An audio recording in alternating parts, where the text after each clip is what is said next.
What's up, guys? Jazz Borgonzo here. What's next? This weekend, we're going to take a look at 3 stories you might have missed. Then again, you might have not. Let's take a look. Story number 1. This comes out of Breitbart. Watch live. Biden's Secret Service arrests illegal aliens outside of White House. Yes. Not Orange Man Bad. Joe Dementia and his Secret Service. Take a quick look. Roll it on the side. Yeah, roll on the side. And then, yep, and then set her up.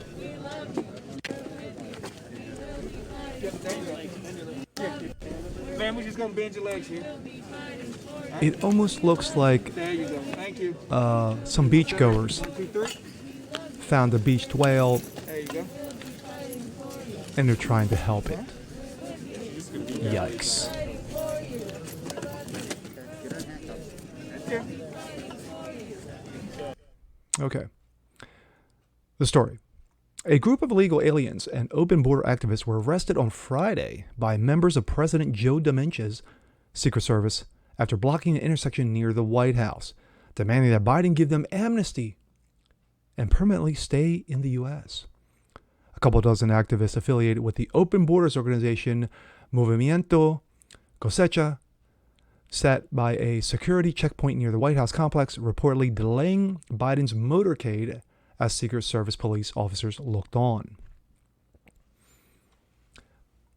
Quote, "We are not afraid," the self-described comrades sang. "We will live for liberation because we know why we were made." Yes, to cross the borders illegally and to basically take away American jobs. That is what you're missing in your song there. But anywho, they also chanted in Spanish, demanding permanent protection for all 11 million legal aliens living in the U.S. You gotta love that 11 million number, the same number that has been regurgitated over and over and over again for pretty much since the Obama years.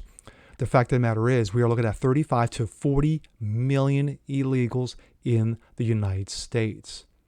35 to 40, not 11, not 21, 22. We are talking about 40 million illegals in the United States. 40 million illegals that are basically sucking off the teat. Not all of them. A good majority of them. Look at California. Look at Arizona. Look at New Mexico. East Coast. You look at New York. You look at Connecticut. You look at Maryland. You look at Delaware. You look at, well, I won't say Florida because the Florida is a majority of Cubans, and also they're doing it right. I'm sure there are some people who are going to get read by this video, and one, I don't give a damn because it's true. The stupidity regarding the 11 million number is just for them to continually to push this it's stupid.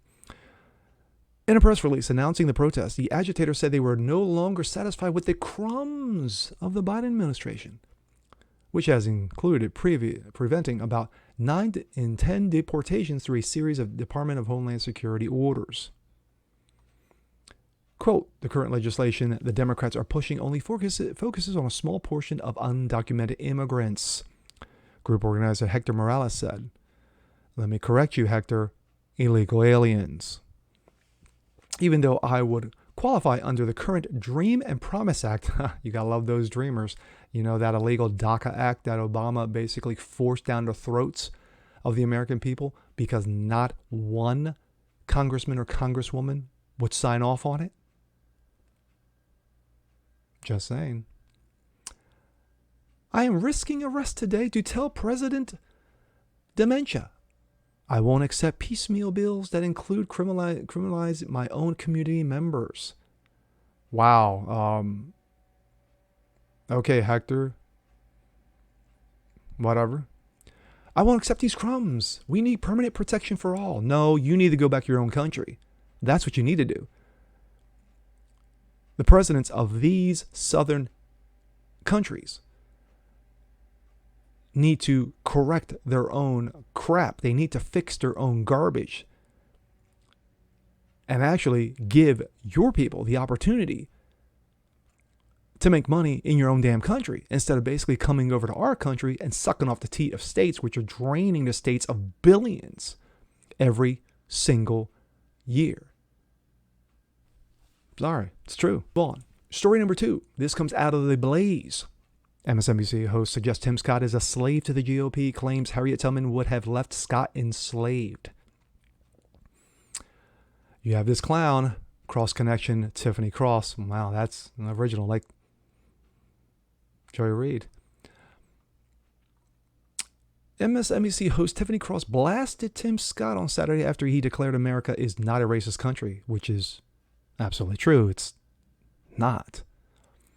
Cross called Scott a, quote, token and suggested Harriet Tubman, the woman who helped rescue slaves in the Underground Railroad, would have left Scott behind. Cross is a clown.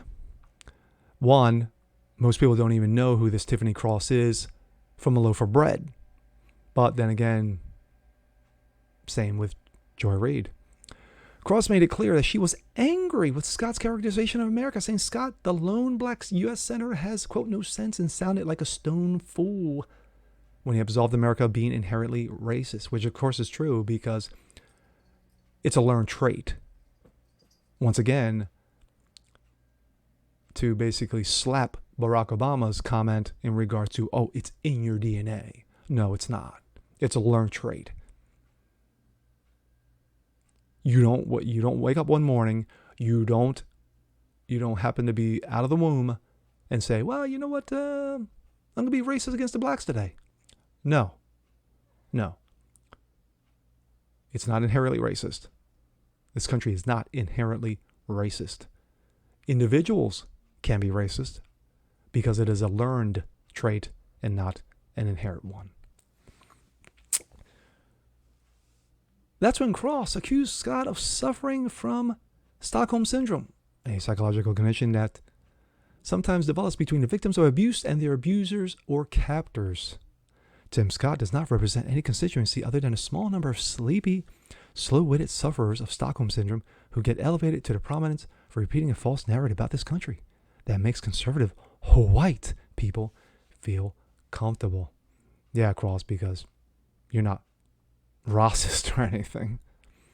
Not only did Cross call Scott a token and claim Tubman would have left Scott enslaved, but she also accused Scott of being thirsty for white approval and suggested Scott is a, quote, tap dancer to her Senate Minority Leader sing along with Mitch. Quote, there were so many contradictions in the senator's speech that it was not clear not even Scott believed the words he was speaking. I could go into great detail, refuting each of his asinine points, but he did that for me. And moreover, a lesson learned. Don't argue with people Harriet Tubman would have left behind. And sure, Tim Scott has spoken out about encounters with law enforcement. He co-sponsored an anti-lynching bill in the Senate. But there are two sides to every token. So thirsty for white approval, this dude actually stood on the national stage to defend the voter for suppression law in Georgia, even though as of last month, 361 bills were being introduced in 47 states to keep people who look like him out of the ballot box. Bullshit, and bullshit. Georgia's bill is not a suppressor bill, but Georgia's bill is a cleanup bill, which is far overdue and needs to be done in all the remaining 49 states. The voter issue needs to be corrected. And once again, I've said in previous videos, Georgia's bill is to correct that so that way, come 22 and 24, we don't have the absolute debacle and garbage fest and dumpster fires that we had literally and figuratively like 2020 was. So there's that. Cross went on to say that even Caitlyn Bruce Jenner gets it right on boys playing girl sports. It just isn't fair. Woof. That's hideous. Well, color me surprised. This comes out, of course, PJ Media. Well, color me surprised that the California gubernatorial candidate formerly known as Bruce Jenner, sorry, you're Bruce. You were born Bruce. I've said it before. You were born as a man. You will live as a man and you will die as a man. Sorry. Only two genders. Has a position on biological boys playing girl sports that I actually agree with, and so do I. Jenner has recently announced his candidacy for governor of California and was asked his position on the issue by TMZ. You gotta love it. Bruce Jenner, who now calls himself whatever, was approached by TMZ reporter in a parking lot. Quote, there's legislation in various states to ban boys who pretend to be girls from playing in sports in schools. What's your opinion? Quote, this is a question of fairness. That's why I oppose biological boys who are quote trans competing against girls sports in schools. It just isn't fair. Said the 1976 Olympic decathlon champion. We have to protect girls. We have to protect girls sports in our schools. But if someone quote transitions and now identifies as a girl, isn't delegitimizing their identity. Have a good day. Okay. I have to admit, I am shocked. In 2015, Jenner was named Glamour magazine's Dude of the Year just months after putting on a dress and lipstick and saying, hey, you know what? Sometimes I feel like a nut. Today I don't. But that must have been quite insulting to actual women. But clearly, Jenner's background as Olympic champion must make him understand that there are undeniable biological differences between boys and girls that give boys an overwhelming advantage in competitive sports. My take.